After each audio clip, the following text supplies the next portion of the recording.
In this video, we'll be working through the question you see on the screen from the 2023 Ordinary Level Maths Leaving Cert.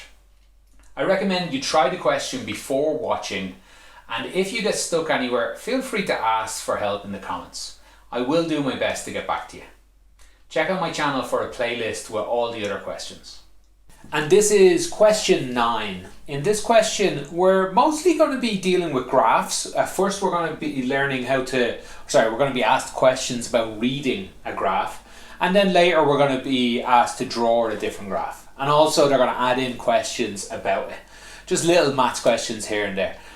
But really, the maths isn't that difficult in this question. It's all about being able to read a graph and being able to draw a graph. So the first this whole drawing is part A and part 1 of part A. It simply asks us to, first of all, I guess we have to learn to read the question as well. First of all, they tell us that this drawing, the dots are the real numbers. This is it's some disease, I think. How many diseases? I think COVID or something like that. The dots is the actual number. So they asked the hospital how many people had this on day 5, and the hospital tells them, and so on. That's what all these dots are. Whereas the line is the mathematical model, the guess of what the disease will look like. So after day 20, we can use the maths to say, okay, day 40 it's going to be somewhere up fairly high. Like we can make a guess without having the real numbers. But they're not exact. As you can see, the dots aren't on the line, and this is very rough, by the way. You should have your own drawing on a page. This is very rough right now. But they ask us, what is the number of diseases, the actual number, so the dot on day 12. So they ask us for the day 12, let's say D12, or it should be T12. T12, how many diseases are there? How many cases of this disease are there? So we go to what we think is the 12th day. So you should be able to do it very accurately on your page. We go to 10 and we count 2 up from there. There should be 1 for every day. And we get a dot. And what they're looking for from you is to draw a little dotted line to make sure you have the right dot. Maybe put a 12 here. And then to draw a dotted line, use a ruler over to the left. That's the main thing they're looking for. And then they're looking for you to tell them this number here. So it looks like it's roughly in the middle. So I'll say 1500. Now, and that's the correct answer for this, 1500. But in the exam, you might say, what if I got 1600? Or what if I got 1400? That's fine. They will not take marks off you if you drew a roughly straight line. Now, if you were miles off on your line and you drew a line like this, yeah, you're going to lose marks. But if you were just a little bit off and you got 1800 or something, maybe your arm was a bit shaky with the ruler, you would still, I'm not sure, that they usually tell the examiner something like any number between 15 and say 1300 would be the correct answer. So this might fall just outside it. But in general, if you draw a roughly straight line and give them the number you think it is, you'll get full marks. So that's the part 1, just reading a graph and telling them the number. For the second part, they ask you to do a little bit of maths. They say the actual answer, according to the model, according to the line, the answer should have been 1000 according to the guess. Whereas the actual answer we just found was 1500. Or they tell you to use the answer you found. So if you used a different number, that's fine. So this is the real number and this was the mathematical guess. And they ask you to find what's the error. So to find the error of something, we take the real number, 1500, and we divide the error by that. So how much were we wrong?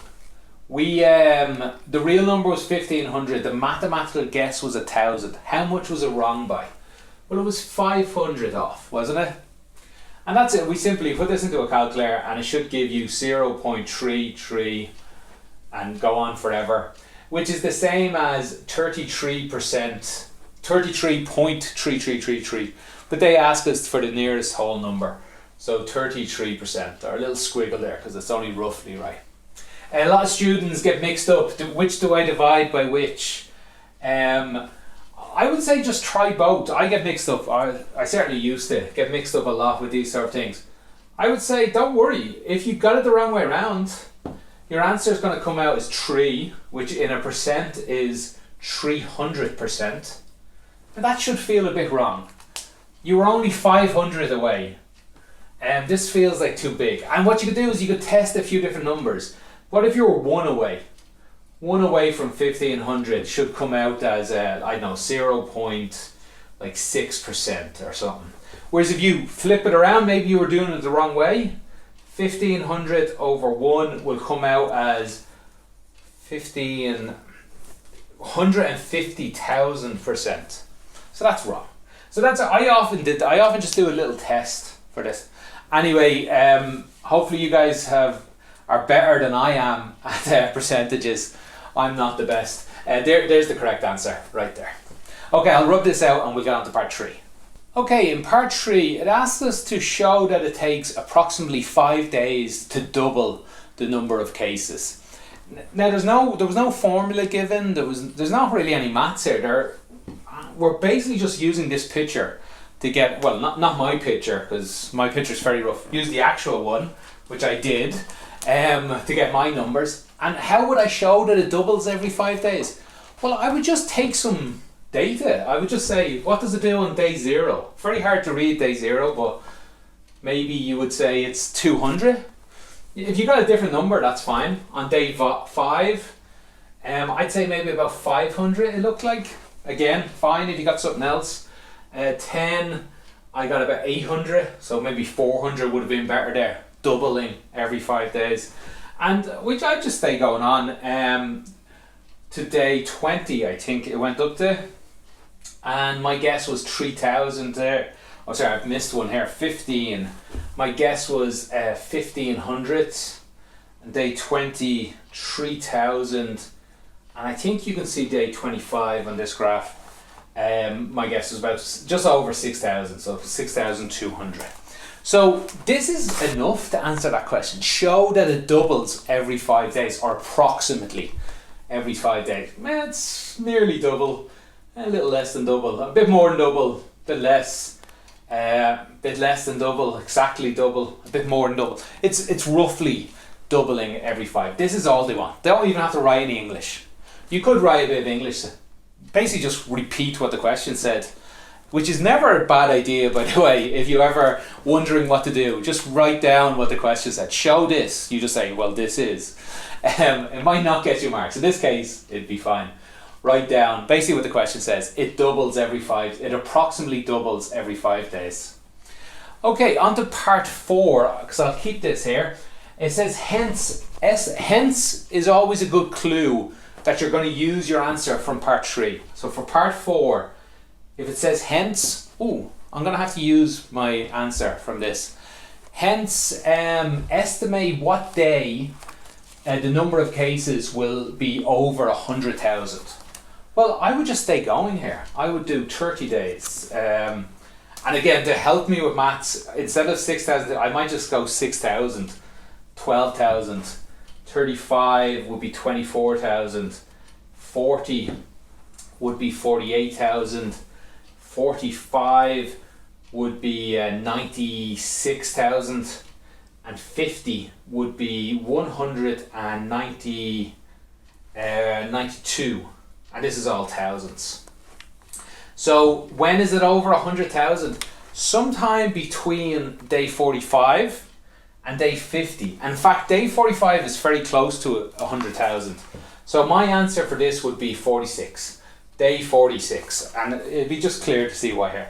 If you took 6,200 and doubled that, I think I checked, I didn't write it down anywhere, but I checked, and on day 45 I think you get 99,700 or something like that. So even if you use 6,200, your answer should be 46.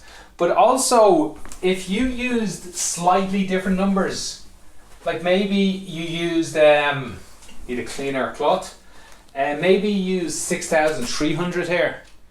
and you got to 100,000 on day 45, that's fine. If you wrote the answers as day 45, if your numbers match, if your numbers backed up your guess or your answer, you're fine as well. Okay, in part B they tell us there's a new disease, which is bad news, but just basically different than the first graph. So we can ignore part A, that graph's out. This time they actually give us a formula, which is very common in these questions in the exam. They'll give us a formula that looks something like this. The letter will be whatever we're talking about, in this case disease, so it's a D.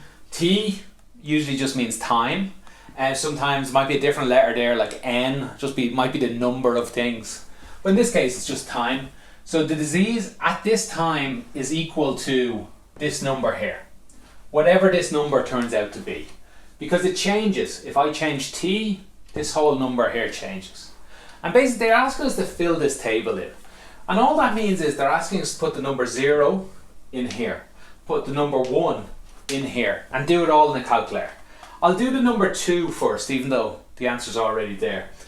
I would simply put all of this into a calculator. Now I'd be a little careful, although if you wrote exactly what I have here with the brackets, this would be fine, but I usually do this first because it has a power, and that's a bit more. So on a calculator I put 1.18 to the power of whatever number I'm interested in. So in this case 2, because I'm going to put T equals 2, to the power of 2 equals. And then I would multiply it by this number, multiply it by 2,100, and I would get 2,924.04.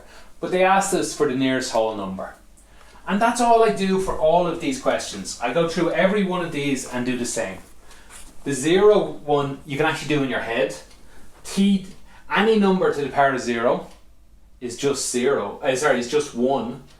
1 multiplied by any number is this number, so 2,100 is here. The second one you can do a bit in your head.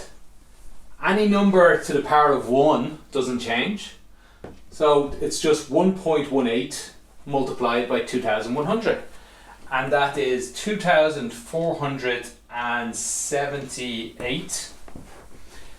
And we just stay going, put 3 in, put it all in a calculator, and we fill in these numbers. In fact, I'll just edit it out. And with the power of editing, I'm finished. If I was doing an exam, I would create in the space provided below, I would just write out what I was doing for a few of these.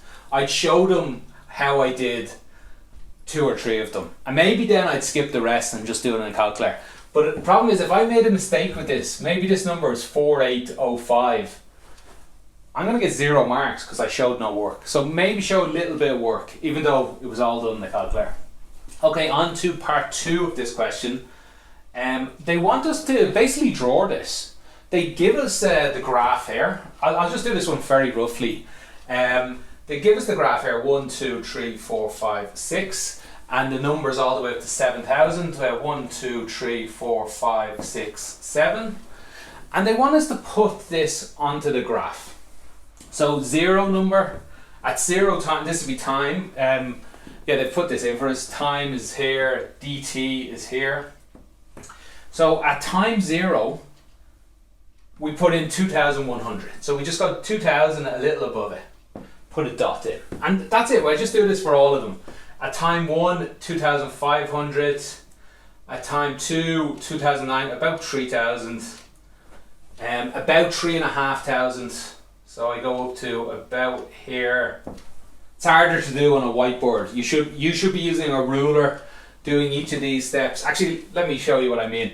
At time 4, I go to 4, 1, 2, 3, 4, and I put with a pencil, a light pencil, I just put a light line up here. In fact, you already have a line on your page. And then I go to 4,071. So I go to 4,000 and just a little above it, and I put a little line across. I'm sorry, that's I've gone crooked here on this one. I'll do it without the lines. You in your exam should use the line. So it should be about here. Number 5 is around 5,000 up around here. Something like that. I think I've gone off here on my answer. but that's because I didn't use a ruler. You should get something that looks like this. In fact, I'll draw this again here, a bit exaggerated. It should go up slowly and then go up a little faster. That's what it should look like. And really it's just, you'll be asked this every exam. You'll be given points and you'll be asked to put them on a graph to draw a picture. Just practice, do it over and over. You should find 10 examples in the past exam papers. You should be able to do this question because it's a guaranteed question and you get loads of marks for drawing a picture. You get more marks for drawing a picture in the maths exam than from doing some math sums. Anyway, on to part 3. Let's see if I can squeeze it in here on this side of the board. Part 3, they tell us after 14 days, they I don't know, they come up with a cure, or they maybe get people to wear masks or stay at home, something like that. And the disease no longer grows like this. Because if instead of growing like this, it would skyrocket. Something changes at 14 days. And this new formula, instead of this formula, dt, this new formula, kt, where there's a number here, we don't know it, so we'll just call it a. And instead of multiplied by 1.18, this one is multiplied by 0.8, I think that says 3, yeah, 0.83 times t. And that's it. They basically ask us to find what a is. But we need one more bit of information. They tell us on day 14, so K14, on day 14, we still don't know what A is. They tell us what the answer is though. This will all equal to 21,309. 21,309. I don't think I'm going to have room. I should have at least used this. Actually, I'll jump up here in a moment. So I have to solve this question here. Oh, sorry, t. I left t in here. It should be a 14. I know t. T is 14. So I have to solve this. This isn't too difficult. We have a on the left. We'll leave that there. And we'll move this number over to the right. We'll divide both sides by it.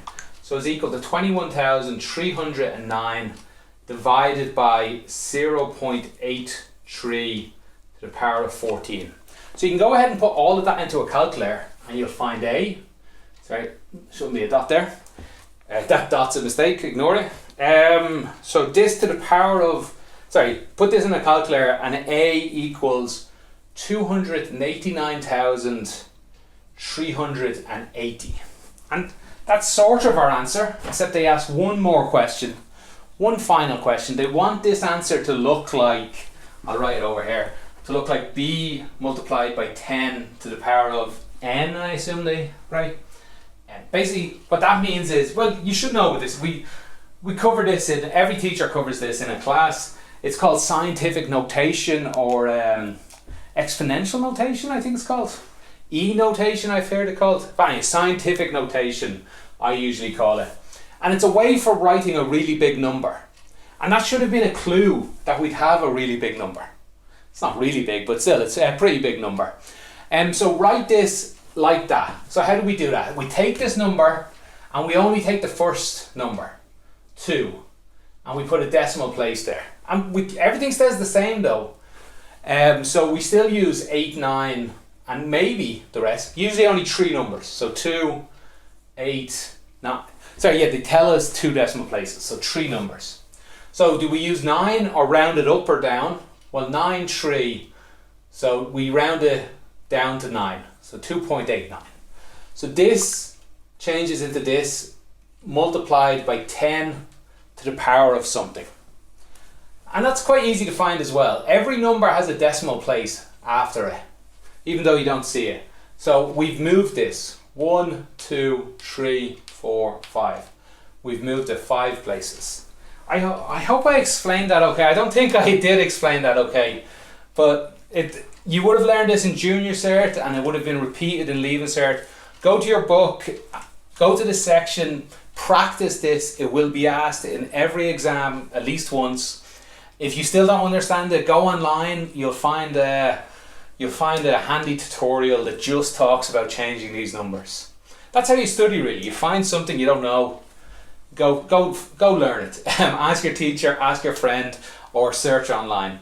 Hopefully I sort of explained it there. Anyway, that's it for the entire question. If there's anything you still want clarification on, like that, feel free to ask me in the comments below. Otherwise, thanks for watching and have a great day.